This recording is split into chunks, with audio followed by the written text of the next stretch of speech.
Adida Samraj was born, awakened, for the purpose of liberating all beings. That is the function of the divine avatar. And he was born, as he described, as the bright, as the living force of reality itself, as conscious light. In his lifetime, he accomplished his purpose, which was to establish that force of his own conscious light permanently on the earth and altogether, such that beings would be able to realize and awaken to that force of reality.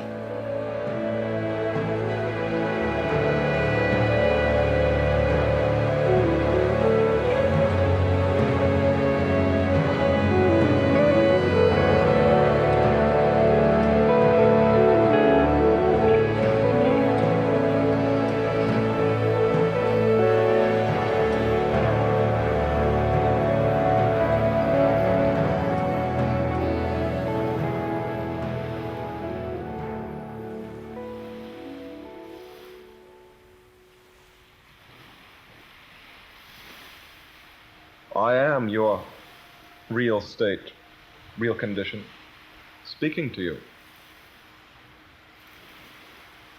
being present with you through a form like your own. That is the mystery of the spiritual master. I'm not merely suggesting all of this is so, thinking it's logically so, communicating it to you as a metaphor. I am this.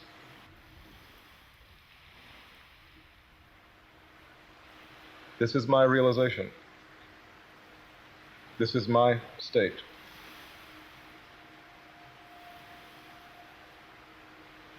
I am telling this to you because it is also your state.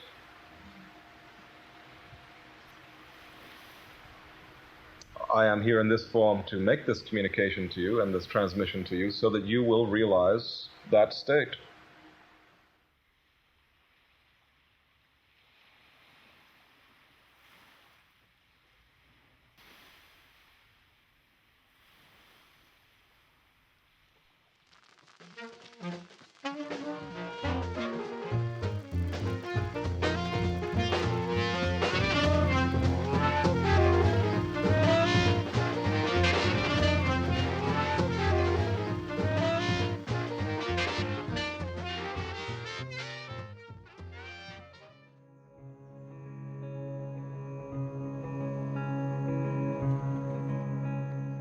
From the beginning of my here-born life, I have known a perfect alternative to the oppressive internal dilemma of my natural existence.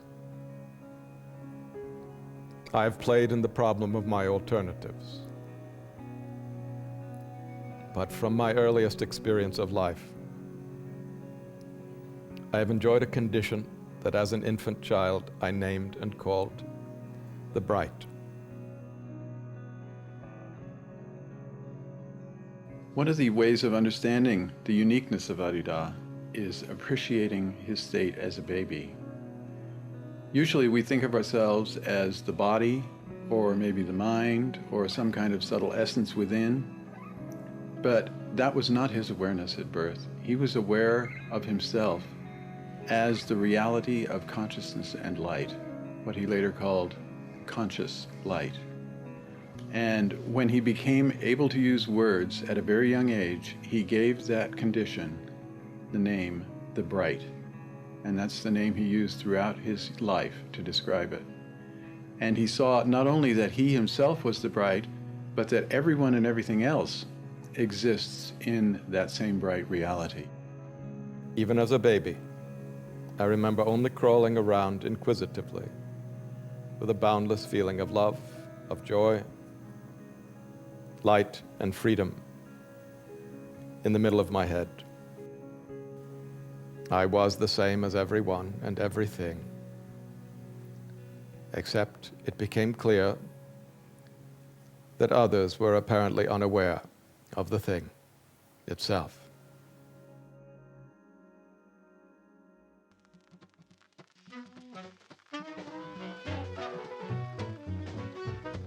If we look at Adida's early life, it may appear to be conventional, but it was actually anything but that.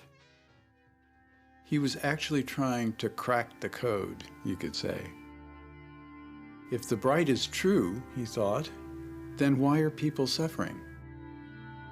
So he intentionally threw himself into the full range of human life. This entirely intentional endeavor required of me a willingness to experience the effects of that limited life I had accepted to live. I became profoundly aware of conflict and suffering everywhere. I discovered the same natural necessity all human beings feel for illusions, for exotic pleasures, for relief and distraction. As he was growing up, he immersed himself in all kinds of human experience. When he got to college, he studied the great works of philosophy, literature, and art. And later on, he was instructed by a series of great spiritual masters.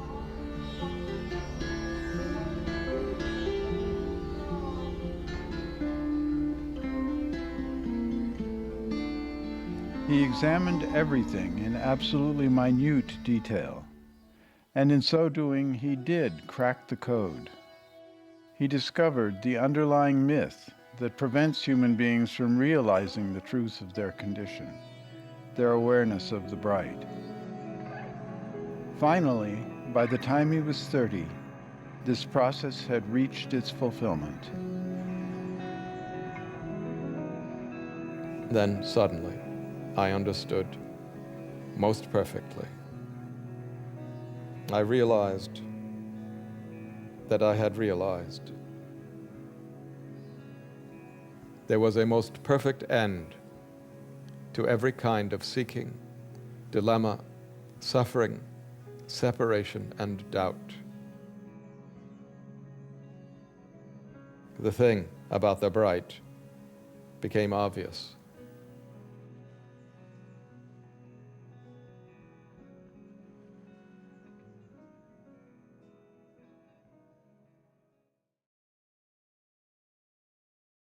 Between 1962 and 1964, prior to his reawakening, Ahdida was engaged in a process of continuous writing. He wrote down everything that was occurring in his life and spent a great deal of time doing this, filling up notebook after notebook. And his intent in all of this writing, and it was a spiritual practice for him, was to uncover or reveal what was the underlying myth or logic or rationale that was behind unconsciously every human being's activity. And it was finally discovered by him through this process of writing, and it was described very accurately in the ancient Greek myth of Narcissus. The really interesting thing about the myth of Narcissus is that Narcissus is gazing at his own reflection in the pond, but thinks it is somebody else. He is not aware that he is falling in love with himself, and his loved one who is there, he doesn't even notice. So eventually he dies completely alone, staring at his own reflection. And Ahdida said this is a perfect symbol of how human beings operate. We presume ourselves to be separate, we are focused entirely on ourselves, and we feel vulnerable, and therefore we protect ourselves more and more and increase our own separateness. As soon as you get up in the morning, you are you. And you remain you until the end of the day when you go to sleep.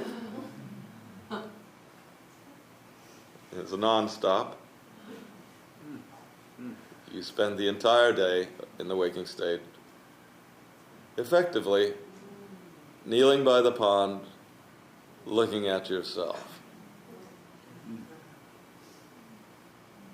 And it doesn't make any difference who or what you are apparently perceiving. You are always looking at yourself. You are always turned upon your separate self, you see. You're always wrapped up in the self-contraction of the faculties. But Ahdida then goes on to say, the presumption of separation is an illusion. It is not reality. It is a myth, just like the myth of Narcissus. You're always in the position of consciousness, but you speak and think and have problems because you presume you're in the position of the body and in a concrete world that is different from consciousness. But it is not true, and you have never had such experience. You claim to be having such an experience. You are speaking for an illusion. It's just as much of an illusion as the image in the pond that is viewed by Narcissus, and to the point where he falls in love with it. He doesn't fall in love with it because he thinks it's himself. He falls in love with it because he thinks it's somebody else. He doesn't know it's himself. You don't know the world is your own consciousness. You presume, using the metaphor of the separate body, that the world exists independent of consciousness, whereas neither you nor any human being who has ever lived, nor any being who has ever lived, has ever experienced the world as anything but a mode of consciousness.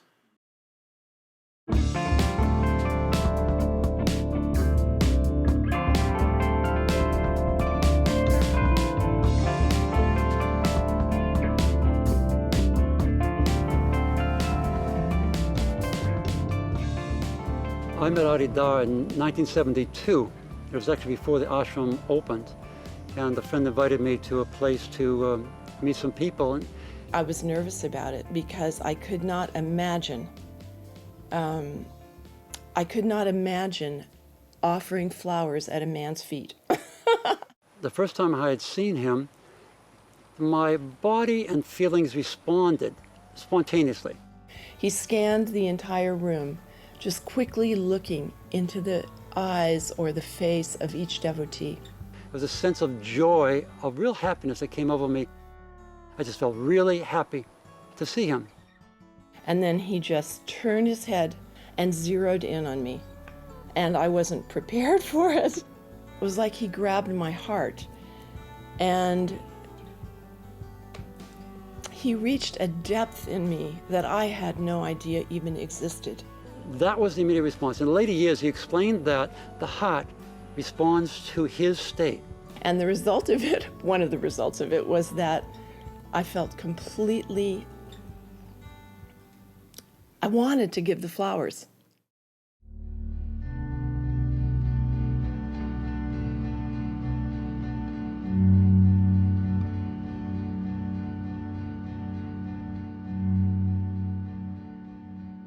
When Ahdida first began teaching in 1972 in Los Angeles, he taught in a very formal manner.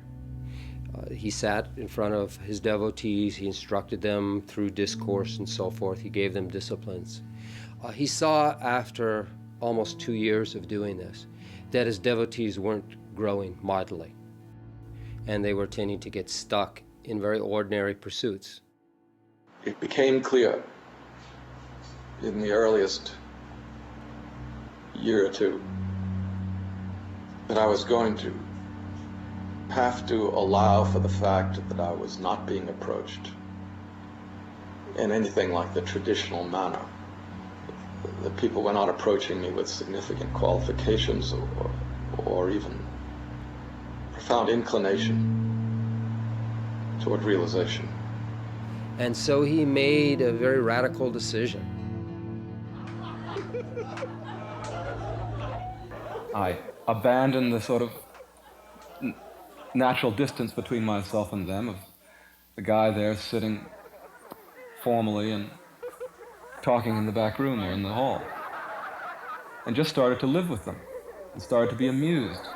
We just lived together as people, as those people were already living in the world. And I carried on a consideration with them, face to face with all of their tendencies, amusements, absurdities, all the absurdity, ridiculousness, obsessiveness, and excessiveness of ordinary life. Adah called this period of time his submission work, in which what his devotees were doing, what they were involved with, he did that as well with them. And by doing that, and sometimes even more exaggeratedly than they were doing it because he had no limitations, by doing that, he started to reflect to devotees what they were doing. And we went on together, sometimes partying, sometimes sitting seriously in the hall, sitting in meditation, being hilarious, being ridiculous, all the rest of it.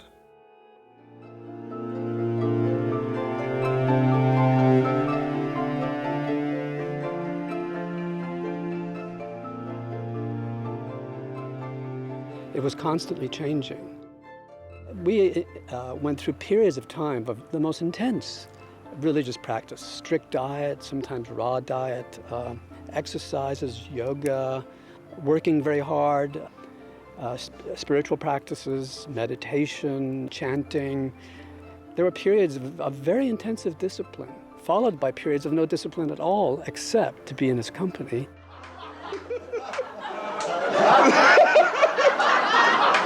You said that we have to become human before we actually be concerned about spiritual work, or at least realize our humanity. I can sense I might be able to become human, but I don't connect myself up with anything beyond that, being able to, having faith, being able to go beyond that. That's why I say you have to become human first.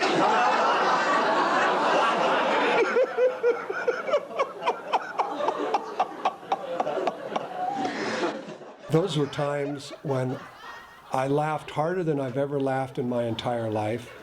I would be more ecstatic than I've ever been in any situation before. And what would happen is he would reveal his freedom and his ecstasy and his joy and his humor and his happiness. And everybody that was there would be drawn into it. In 1974, Adah created what he called one of his great teaching demonstrations, and it was relative to spiritual experience. And Adah saw very well that his devotees were interested in that. And so instead of just trying to say to his devotees, experiences aren't the point, he wholesale gave his devotees unbelievable spiritual experiences. He transmitted directly through his transmission, Shaktipat, immense spiritual force, and generated just constant spiritual experiences.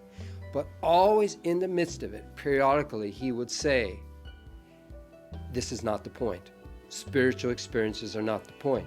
These experiences were part of this assumption of being a separate self and the seeking for experience, whether high or low.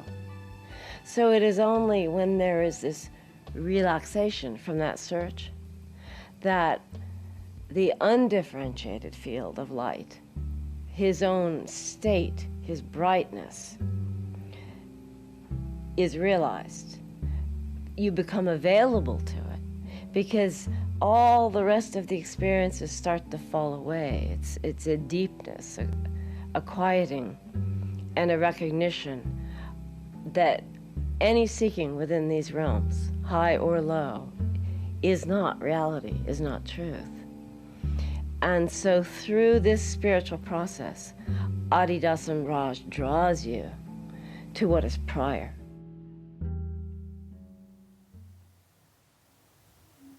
What if everything continued to arise in every apparent sense?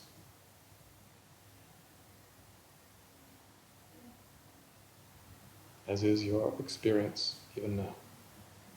And yet there were no I.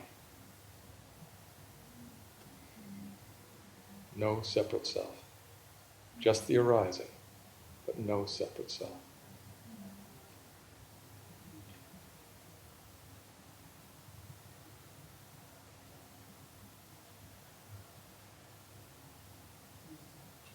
None. Not a trace of it. not a single reflexive thought. Not a single self-referential thought. Ever.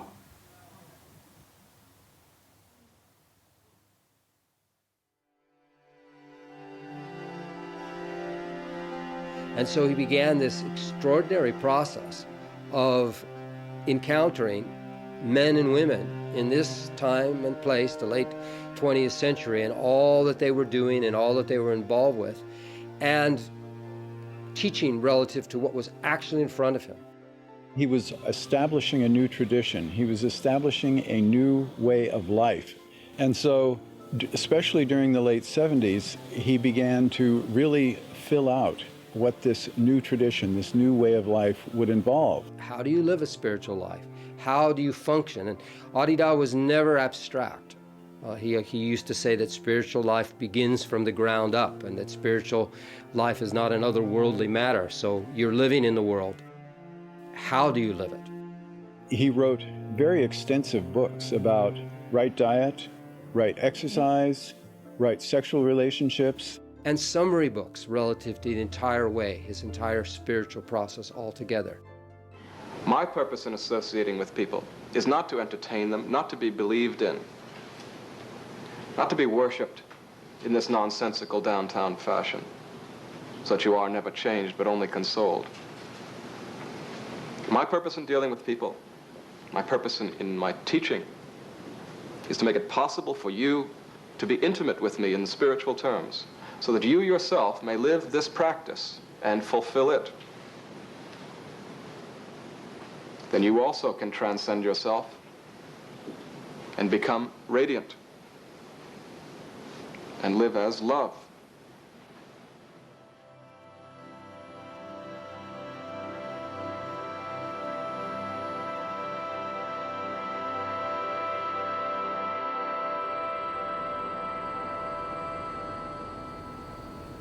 Ahdida Das Maharaj had been looking for a place to create and establish a hermitage that was set apart fully so that it could be only about spiritual practice. And he was hoping to create an order of spiritually advanced renunciates as one of the vehicles of his teaching.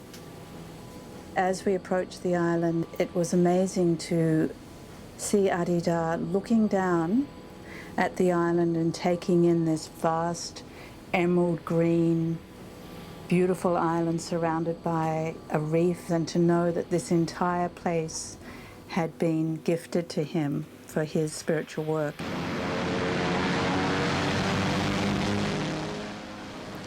He came here on 1983, came on the seaplane, and we landed on the beach on Nathamba. I didn't know anything about him. As we go along, then I realized he's one of the men who tells the true thing, life.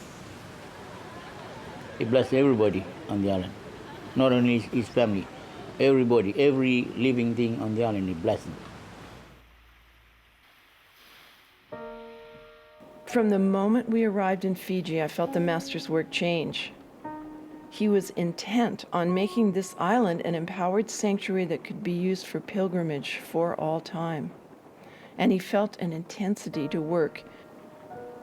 It was like a feverish intensity, and it was difficult for all of us. He was looking for the signs in his devotees of this profound response to him, of this true renunciation, and devotees he could take seriously. At that point, he had done everything he could to be exactly like his devotees and teach them in that context, to the point of utter frustration in that nowhere further to go with it.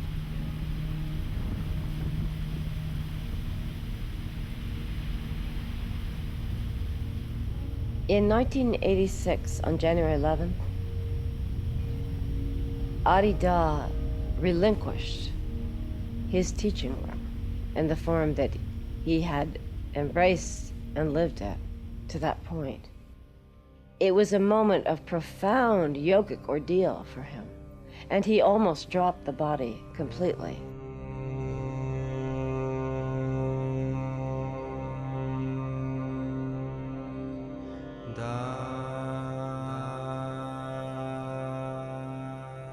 Adah came to the Mountain of Attention Sanctuary a few months after this January 11th event. He looked entirely different than I'd ever seen him look before. He'd been fasting for several months. There was an incredible intensity to his body and to his whole force of his being. His eyes were fiery and searing with intensity. And he looked, as he described it, as an ascetic on fire. And that's what he felt like. The energy was just pouring out of his body. It felt like an electrical current. You could feel his profound commitment to humankind and his profound commitment to liberate everyone from mortality itself, from all the sorrow associated with this realm of birthing and dying, and all the conflicts, and the profound passion that he was manifesting was extremely moving. He was weeping, tears streaming down his face, and reaching out and calling to all the billions on earth with such overwhelming love. And this love brought him back into the physical body. So in that moment, the nature of his work changed dramatically. As he said, he descended to his toes. His spiritual force descended to his toes such that he assumed the mortal condition. And he was conveying this, really showing me, demonstrating to me a new phase in his work, which wasn't about being my friend or drawing me into that kind of company in the same way, but showing me a profundity that he now expected me to relate to. When I began to teach, I taught only the radical or most direct process of self-transcendence, or transcendence of the self-contraction, and immediate realization of the transcendental divine self-condition. Adah asked his devotees to embrace disciplines and practices, including many periods of meditation each day, raw diet, disciplines that would be regarded as more austere and ascetic, to focus entirely on the profundity of the process he was offering. There is not, now or ever, any personal identity, but always only the ultimate identity, or consciousness itself, already free, one, whole, full, and all bliss. Adah was revealing the ultimate stages of this way to devotees and working to draw people into that, and showing people really that, you're not the body, you're not the mind, you're literally consciousness itself, conscious light, as he says, the bright, that is his state, but it's also the true state of all beings. It was at that moment that he strongly began his call to renunciation, to renounce this self-contraction, this commitment to self-preservation, and to release the being into the spiritual process itself. This was his call to renunciation and realization by grace.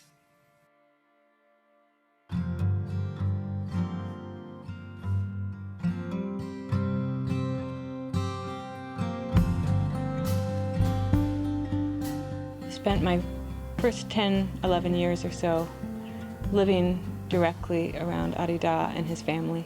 I grew up almost as part of his family, lived with his daughters, and went to school with them. So I had the opportunity to just be around him simply as a child and experience how he was with children. As a father, he was the most loving person that I could possibly imagine. Ever since I was little, it was just this feeling of like complete unconditional love that he gave. It was like the highlight of our day and of his day to come to his house in the evenings and eat dinner with him and watch a Disney movie or a documentary or sports. At the same time, there was both sides. Like he was just completely loving and open and vulnerable, and then there was always a demand. Our schedule was filled with all sorts of meditation and study, and he expected a lot of little children. He demanded it, but in a way that he already knew that you could do that, and it was simple. Not, you must do this. It was more like, this is what you can do, and this is what will bring happiness to your life. You could just say anything to him and tell him anything. Like, it was a completely open relationship. It wasn't like there was anything up to hate or judged, ever.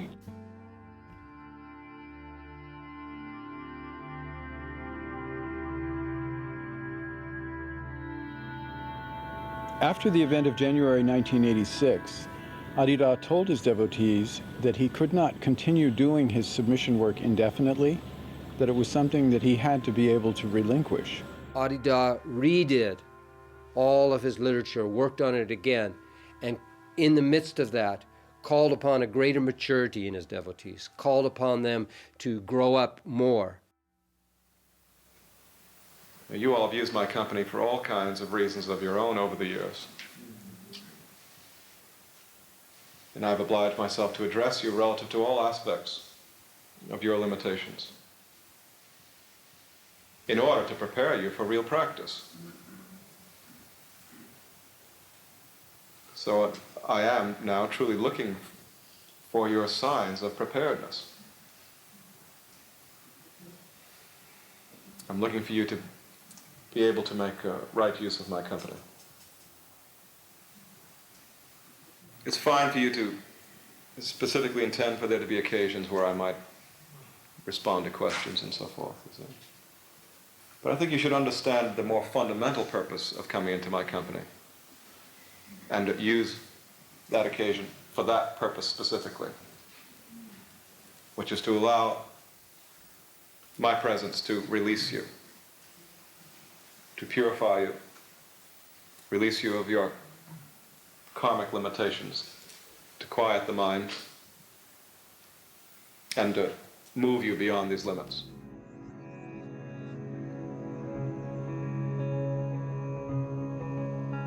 Adah has used a very simple expression or spiritual law to describe the process of realization or the process of spiritual growth. And it's simply described as you become what you meditate on. It's a simple truth. Whatever we put our attention on is what determines our destiny or our spiritual growth. So if you're always thinking about shopping, you become shopping mind. If you're always thinking about money, you become money mind. But for those who are interested in spiritual growth and truth, it's best to meditate on a spiritual reality. If the spiritual master, the spiritual teacher, is one who has incarnated and lives as that spiritual reality, by contemplating him, by staying in a relationship with him, by putting your attention on him, then that becomes your destiny. That becomes your realization.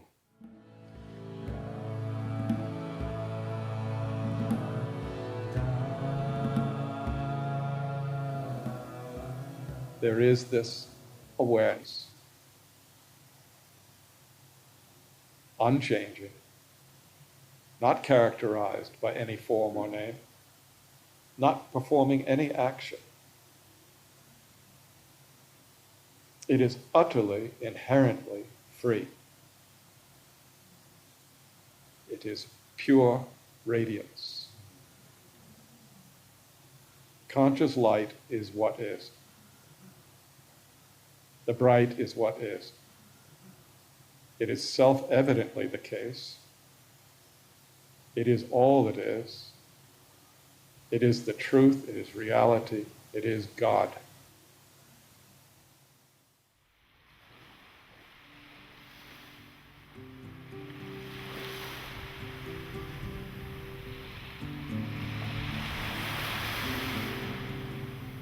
One of the things that he did during that time is he established a retreat process on Naitumba. And he called devotees to come to him from all over the world and spend time with him on retreat, 2, 3, 4 weeks or longer at a time. Adah would sit with devotees silently and just allow them to receive his blessing. Just pour his blessing on devotees and they would receive his blessing. And he would also allow us to ask questions of him.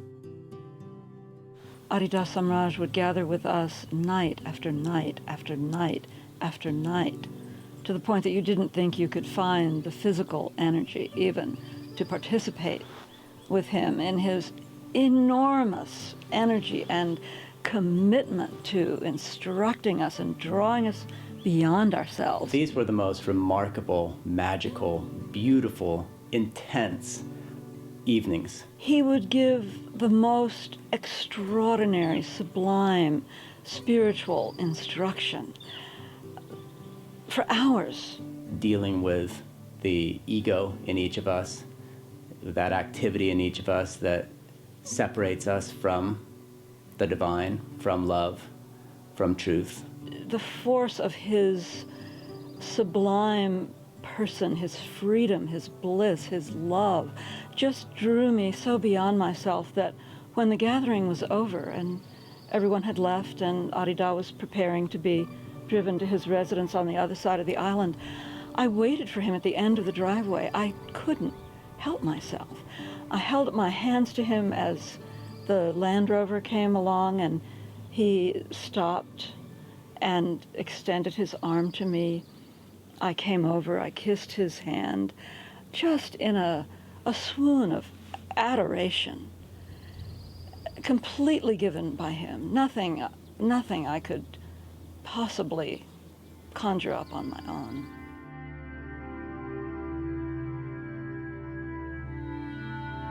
It is only bliss.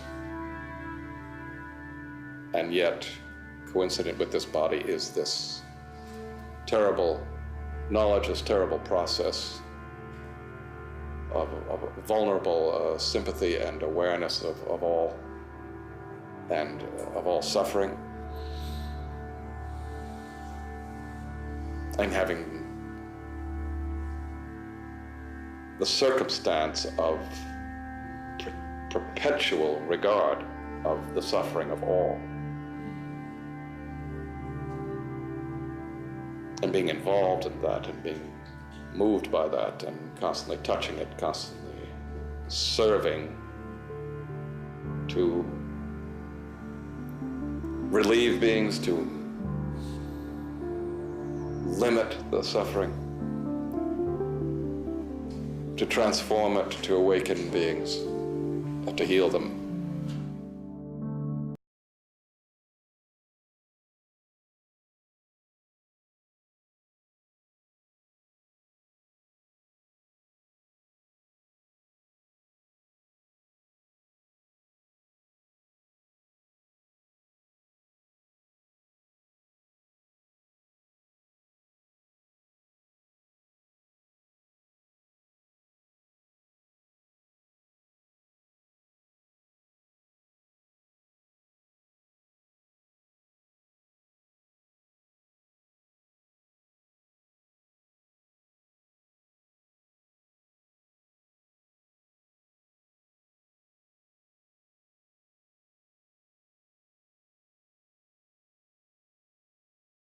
But I am trying to make my happening work.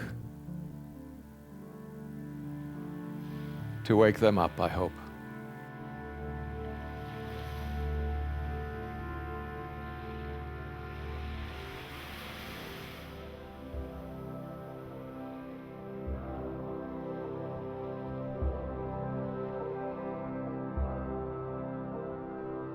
In the year 2000, in the San Juan Islands, at Lopez Island in Washington, Adah again went through a profound yogic transformation, a yogic death. I walked into the room, and what I saw instantly broke my heart and brought me to tears. His body was clearly very weak, and he was having trouble breathing. His head would just go back, and his eyes would close, and he would completely leave the body, and it was terrifying. Each time this happened, we really didn't know whether he was going to return to consciousness. At a certain point, his body became more calm, and with his eyes closed, he said, "I'm here. Can you see me up here?" And we could feel him. The whole room felt like it was melting in light.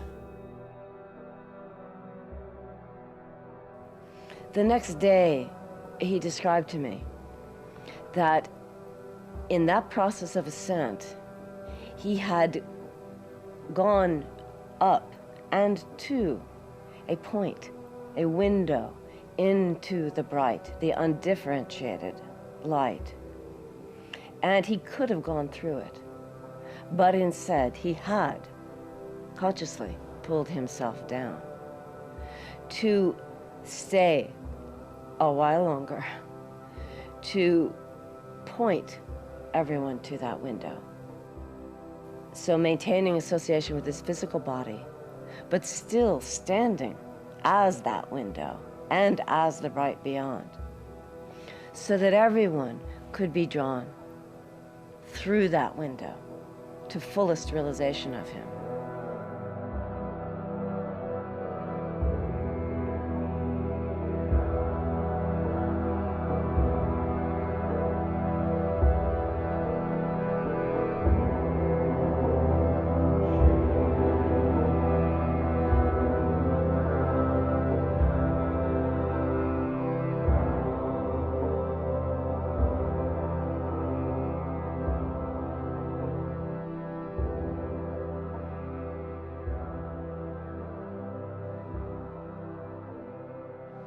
After the period of time at Lopez and the changes that occurred for Adah during that time, he said that his connection to his physical body was like one of a dandelion puff, just very tenuous and fragile.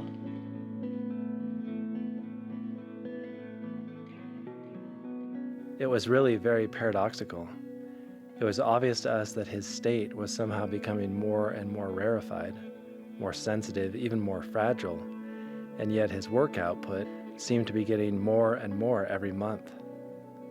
Adah had tremendous urgency to complete his communication. So he knew that he had a limited amount of time left in which to create more books, more recorded discourses, and to create his art. And he poured himself with immense passion into all three of these areas.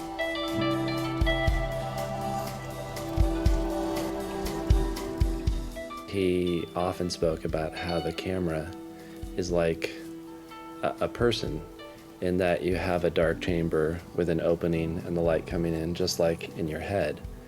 And you have this kind of fixed point of view that you're seeing these images played upon. And he was always working to convert that into something more profound. And so one example of that was when he was photographing at one point in the Redwoods in 2000. He had what he considered a breakthrough day relative to his photographic work, where he started leaving the shutter of the camera open and just kind of blasting the film with light. And so the whole point of what he was doing was letting in more light than was supposed to be allowed, which is a perfect metaphor really for his spiritual work and his work with students and everyone.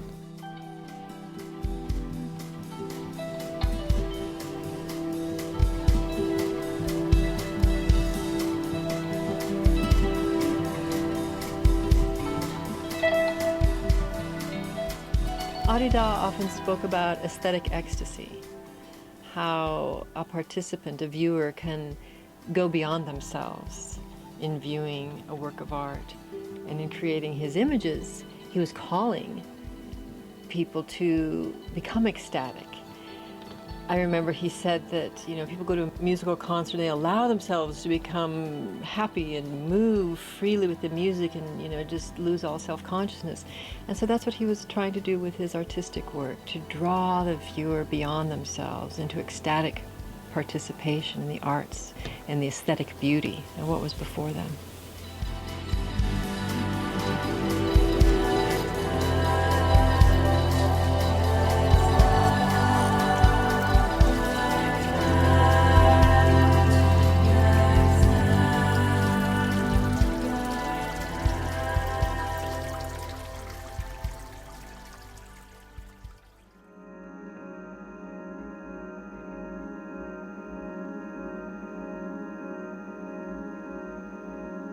His divine presence grants the blessing to all beings and all things. There's no discrimination, there's no difference, there's no separation. His blessing is for everyone.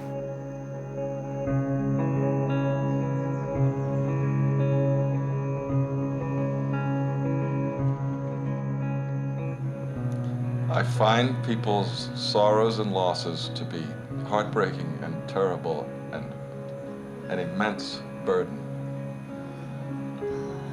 And I am inevitably sympathetic and bless people in their trouble.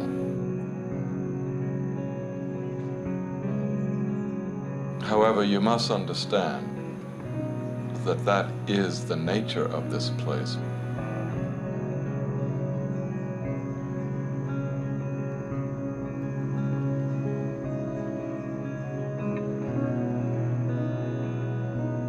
This is not utopia. It is not paradise.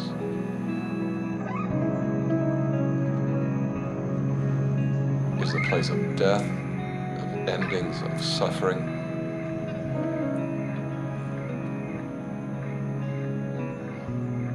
Brief amusements.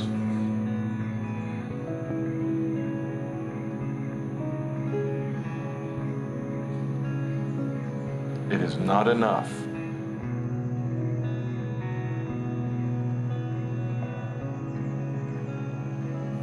One day it will be your death.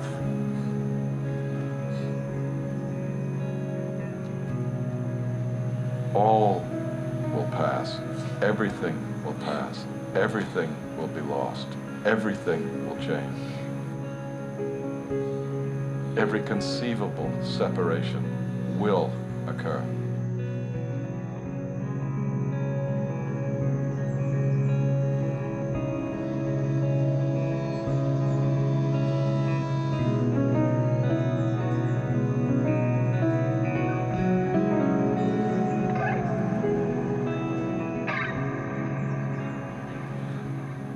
You must know the place you're in and live in accordance with that knowledge.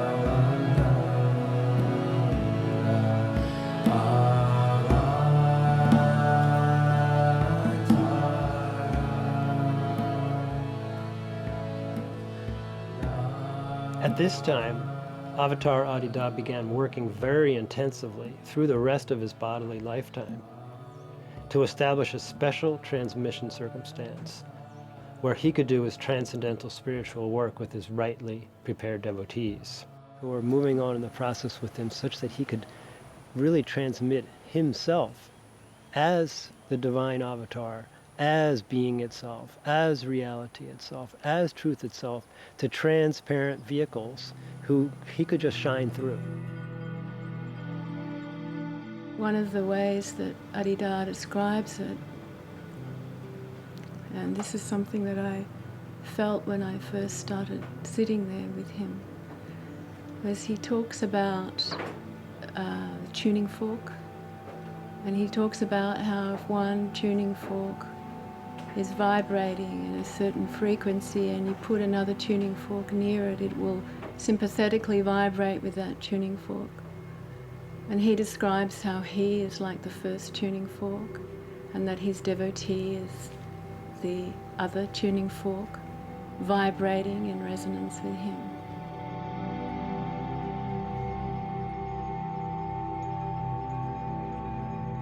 This is the uniqueness of his revelation, of his gift to the world, to humankind, that he reveals and transmits a state of being, not a description of a physical form. It is a state of native state of being that is native to everybody. I feel it as a depth of being that's completely still. It's a peace that is completely free of everything. It's like a veil drops, and you suddenly see that you actually see that the divine is the case. And yes, you see that Avatar Ahdida is that, but you also see that is the truth of everything, and that he's not separate, and that nothing is separate.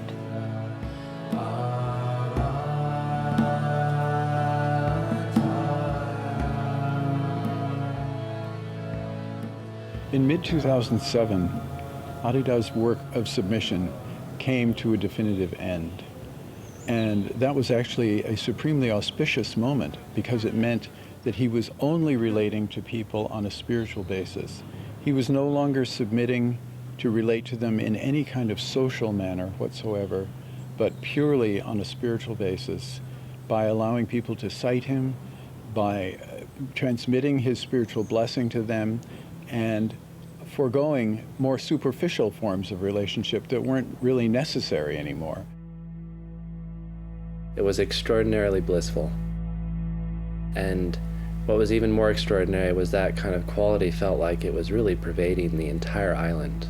I was living on the other side of the island, and it was quite a far drive to get back and forth between where I was staying and where Ahdida was. And I just remember no matter where I went on that island, and no matter what I was doing, every moment had the quality of sitting with Ahdida.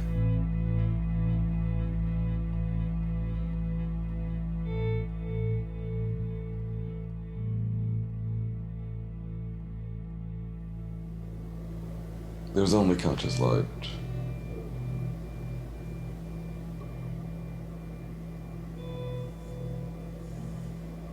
This can be tacitly, summarily noticed.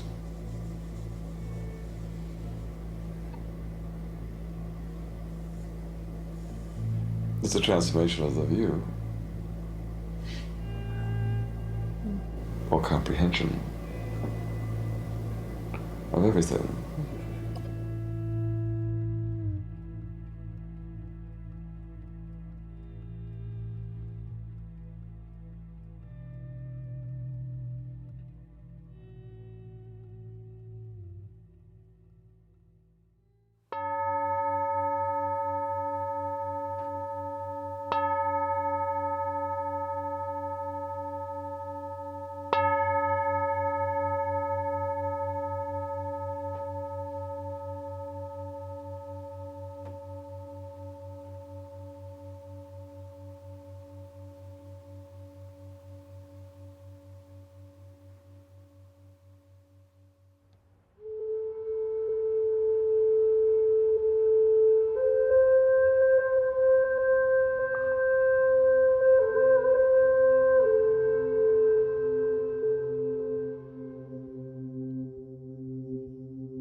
After his physical form not being available, this condition didn't disappear. This continues, and he just revealed that this is always been like this before he manifested in this world, and it is the case now in every moment. Ahdida transmitted spiritual presence is his most gracious means by which he will forever grant realization to all human beings, the realization of reality itself.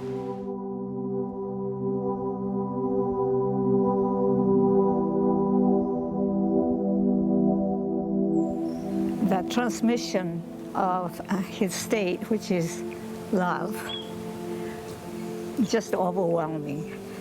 And, you know, I feel like ecstatically dancing for him, and it's a very, very happy life.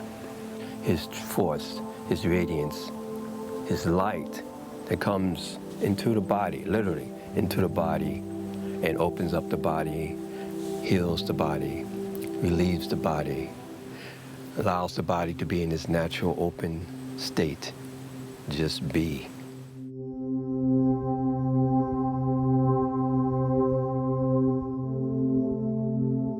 So I never saw him while he was physically alive. And when I look at him, his physical body in a photograph, that is the physical sign of the divine person.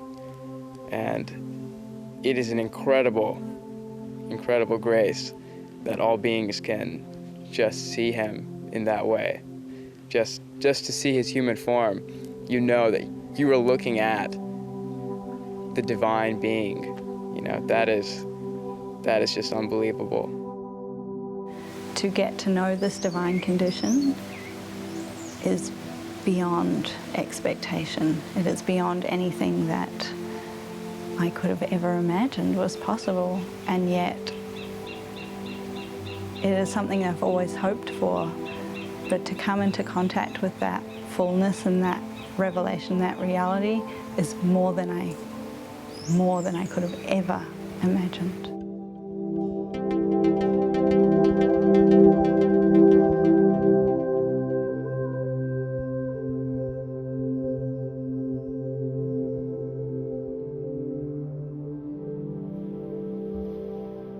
I have always been seated in the bright.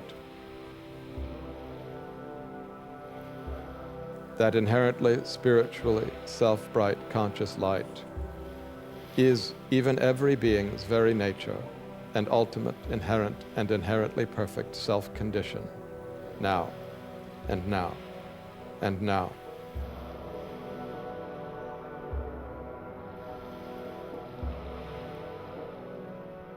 His intention was to awaken all beings, to bring a process of awakening and a realization to everyone.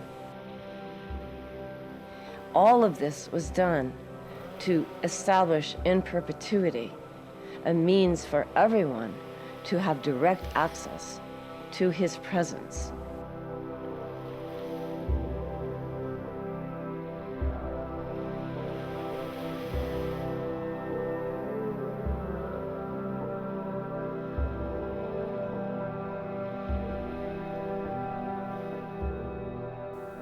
I am the one from whom there is no separation.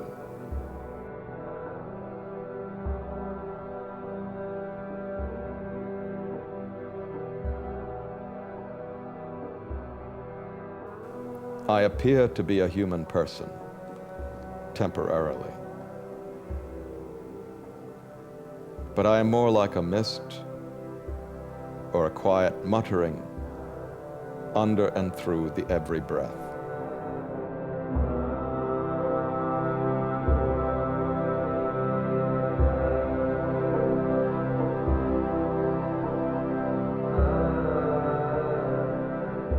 For them, there will be no body of me alive, but I will forever be present and all expressed, the same one, forever present.